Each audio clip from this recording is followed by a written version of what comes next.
I keep a weather eye on the horizon. Back to the wall. I like to know who's coming through the door, that's all. Hey YouTube, this is American Family Now. Today we're going to kind of talk about lifestyle change and how we went from living in a good-sized house to a camper. We've been noticing, my wife and I have been noticing a lot on the blogs, whether it's on YouTube or on our WordPress blog, that a lot of the search terms are coming up. Living in camper, downsizing. Basically, people are really searching and looking at other people who are downsizing. Lifestyle change, making it smaller, making it simpler. A lot of people are trying to do homesteading. So we were discussing this, and we thought maybe what we ought to do is try to talk more in lines of where people are at. A lot of people are losing their jobs. A lot of people are not financially well off anymore. A lot of people have lost literally everything. So we are going to try to align ourselves in our topics and our videos more for how we're doing it. We've been planning it out for a long time. We know a lot of things. We've learned a lot of things, and we anticipated a lot of things, so we were able to plan them well. So we're going to be talking to the people who are looking to downsize, make their life simpler, whatever the search terms that we've been finding coming up. We're going to be kind of like addressing those. And today, a post that my wife Naomi was hoping to write about and have a video about was what we've done to downsize our life. When we were moving from a large house down to a camper, we had to prioritize everything. What are things that we absolutely do not need? What are things that we absolutely need? And what are the things that keep us sane? And you can plan all you want, and you have a good basis. And then when time comes where you actually are moving and you have started to live kind of how you've planned things out, there are some things that you change and some things that you leave the same. So one of the things that we wanted to talk about today was organization and organization and kind of like living spaces, I guess. And Naomi was wanting to kind of talk about how we have a very small bedroom. It's 8 feet by 7 feet or so. It's a relatively small space. But this doesn't function just as a bedroom. This functions as everything that we, as the two parents, the adults, use stays in here. All of our clothes stay in here. Our hobbies stay in here. We have, even in this case, a bag full of apples that will become apple crisp and pies, whatnot in the near future. Even that stays in here. It's because, what do we use a bedroom for? Bedrooms are made for sleeping. A lot of people have, I've worked in places where people have reading corners in their bedrooms. They have bathrooms. They have everything in their bedrooms.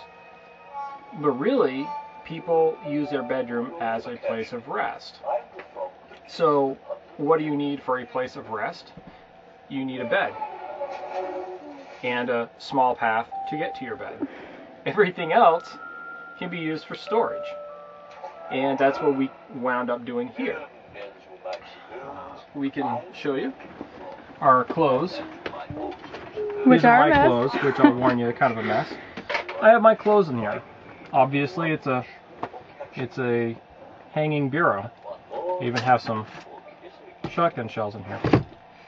But the two shelves seem to fairly comfortably fit the amount of clothes that you actually need. Everything that we need. You know, we have our summer clothes. We have our summer clothes in here right now, but we're going to be changing the summer clothes out because the weather's getting cooler. Change those out, put them back into our storage camper. all off-season clothes and blankets and everything else that we don't necessarily need at the moment are kept in the storage camper. And we try to minimize what we need. How often do you go to the laundromat? In our case, we go to the laundromat. Other people might have a washer and dryer or whatnot.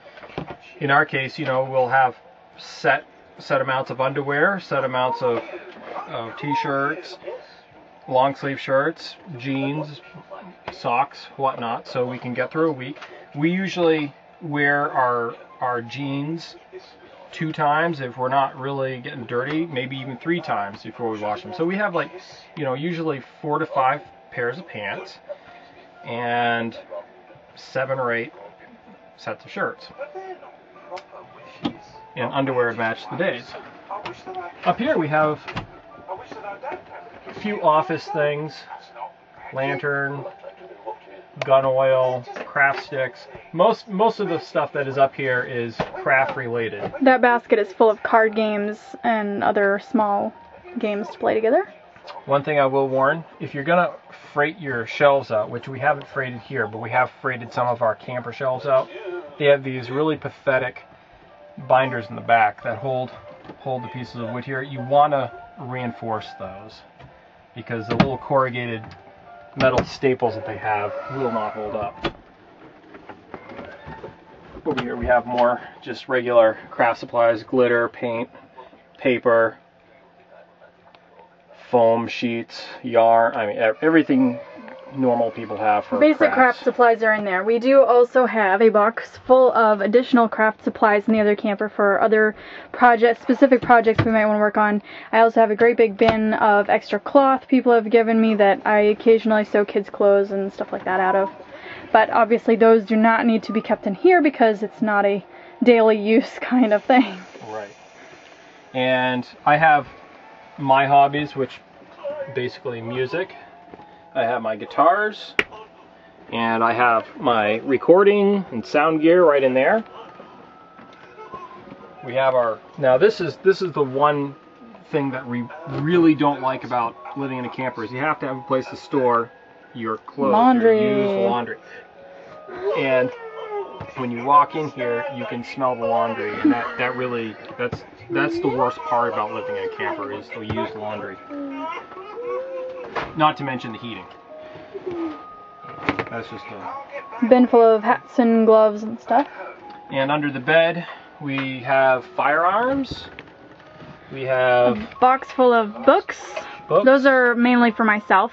Books about homeschooling, health-related things, that kind of stuff. There's a toolbox under there for flashlights, jackknives, stuff that usually ends up on the counter. In our case, we can't fit that kind of stuff on our counter.